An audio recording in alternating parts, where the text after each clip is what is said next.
Students, in this lecture we will study different orbital effects on a communication system performance. First effect is a Doppler shift. In this Doppler shift, there is a change in frequency, that is a transmitter and receiver frequency. Then second is a range variation. Then third is a solar eclipse, and fourth is a sun transit outage. And also sometimes solar radiation pressure also affects on satellite orbital performance. So first we will study what is the Doppler shift. Here consider this figure. It is a let Ft is a transmitter frequency, Fr is a receiver frequency. If Fr is less than Ft, then transmitter is moving towards the receiver. If Ft is greater than Fr, then transmitter is moving away from the receiver. And this difference between frequency is given by Fr minus Ft is equal to del F.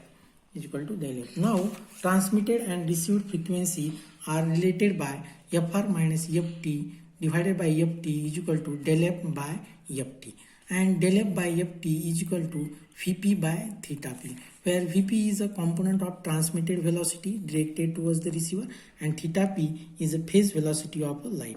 When transmitter is moving away from receiver, then Ft is greater than Fr and Vp is negative. This change in frequency is called as a Doppler shift. Then next is a range variation. In the range variation, there is a daily variation in the position of satellite with respect to Earth station.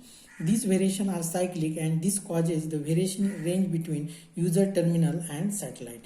Then next is a solar eclipse. In the solar eclipse, when sun, earth and satellite are in line, sun, earth and satellite are in line and earth's shadow falls on a satellite, then it is called as a eclipse. In case of geostationary satellite, eclipse occur 2 times in a year. During equinox period around 21st March and 23rd September, the geostationary plane is in the shadow of Earth as shown in this figure. Shadow of Earth.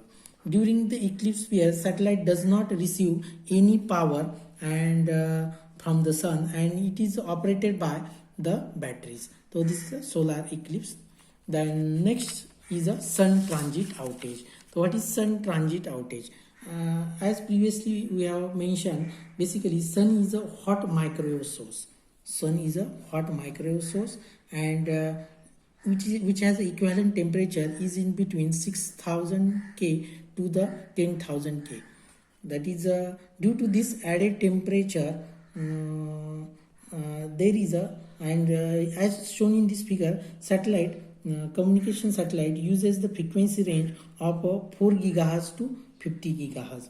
At this frequency range, the sun appears at a hot noise. Sun appears as a hot noise, and its effective temperature is 10,000 K. And due to this added temperature, the thermal noise from sun becomes dominant.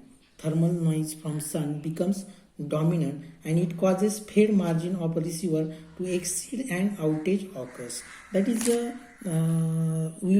at the transmitting satellite is transmitting signal, that is a communication signal, and sun transmitted thermal noise from sun.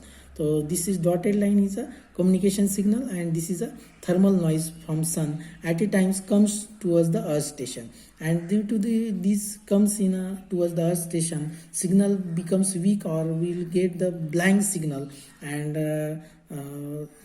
all the receiving stage is stopped, and it is also called as a sun transit outage. In this sun transit outage, as shown in this figure, communication signal completely blank or it becomes a very weak signal. So this is a sun transit outage. And next is a solar radiation pressure. As previously in orbital